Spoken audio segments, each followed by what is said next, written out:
To start making the wither, I first make the main color of the wither, which is a slightly dark, lightened black, just a very dark gray. Once that color is made, I start by making all of the different skulls, by sectioning out all of the clay that I'll be using for the different skulls. This has 3 skulls, with the main one being the largest and 2 smaller ones, so I'm going to start with the main large skull. To start, I get some aluminum foil, crunch it into a ball, and then cover it in the very dark gray. After that, I push in all of the different features on the face, starting with the eyes, then making it so that the eyes are actually close to their real size. Then I do the nose, and then lastly I do the mouth. Once the mouth is blended in, I work on making that look even more mouth-like by pushing in both of these sides so that it's just one flat thing. After that, I make sure that the head is actually shaped properly, and I make it just poke and prod at it until the head has a very good shape. After that, I give it a jaw, and then make a line around the bottom of the jaw, because why not? After that, I fill in the aluminum foil showing in behind the gap in the nose with the dark gray, and then I bulk out the top of the skull, making it look more like a skull. Once that's blended in, I get some glow-in-the-dark clay and place it in the eyes. And then, once both of the eyes are in, I get more of the clay and I section it into even smaller balls. Once these smaller balls are made, I section them in one at a time for the teeth. At first, I start to push them in all together to get the proper teeth shape, and then I put it all into the top part of the head and blend them into the top, making sure that they're not fully blended in, but they're still not going to fall out pretty easily. After that, I make sure that the teeth didn't flatten into the skull and are still teeth shape, and I start work on the bottom part of the skull. This gets the same treatment as the top, and then, once this is done, it's time to start working on some of the smaller skulls.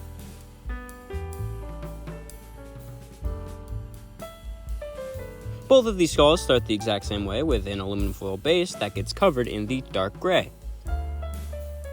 I do these one at a time, doing them in a much similar way to the large skull, just at a ever so slightly smaller scale, starting by pushing in the eyes, then the nose, and then the mouth, and then making sure that they look presentable. After that, I put in glow-in-the-dark eyes, and then I make very small balls for glow-in-the-dark teeth. Now these, I do the teeth differently. Instead of having them actually organized, I make them look weird, because I wanted to. This guy's missing a few of his teeth. After that, I do almost the exact same process for the other skull, pushing in the eyes, nose, mouth, and then making it look presentable, followed by actually putting in the glow-in-the-dark eyes, and then the teeth. But this time, I put, I think, every single tooth on the bottom jaw, except for 1 or 2.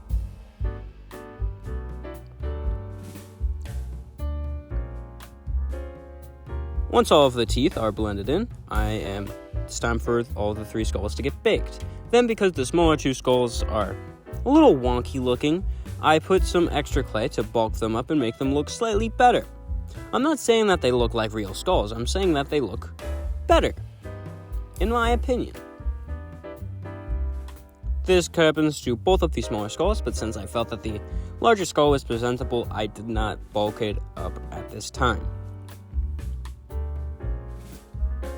While bulking it up, I made sure to not cover the eyes or the mouth or the nose, or the lack thereof of a nose, and just made them look better on the other sides.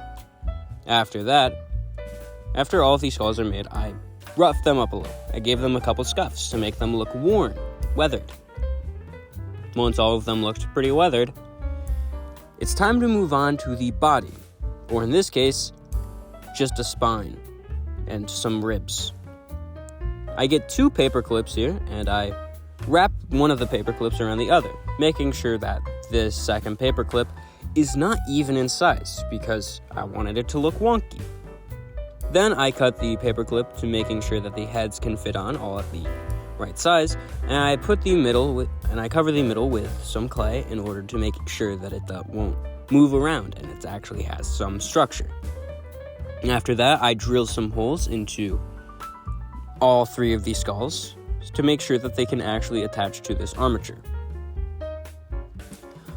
Then I place all of these skulls on one at a time and make sure that they are attached to it properly by blending the middle one into the clay that's already there, and then putting on clay onto the other 2 sides of the armature.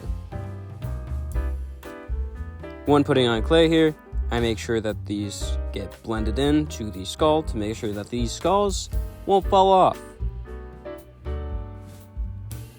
Then once all of this clay is put on, bulked up, and to the proper size, which that will take a little bit, I can start working on the next step. This next step is segmenting this spine so that it actually looks somewhat like a spine. I start by making 2 indents into the base of the spine, then separating out the 2 parts on the sides of the single spine, and then just indenting that again. After that, I make sure that it's all in the right position, and I start working on its ribcage. I cut out 3 segments, making each one progressively smaller, and then I cut all of those in half and add them in the order of largest to smallest, going from top to bottom. Then, once all of them are on there and blended in, I make sure that the edges that are not inside of the spine are somewhat pointy, and then I curve them inwards to make them look like an actual rib cage. I'm not saying that it looks like an actual rib cage, what I'm saying is that it looks kind of like a rib cage. After this got baked, every single one of the heads fell off, so I needed to add more support. This happened, I did this by adding a little bit more clay and blending it in on both sides to make sure that the heads were no longer fell off. After that, I got some reds together in order to make a nether floor red, and I covered the base of the armature that I had left out in it. And with that, it's finished.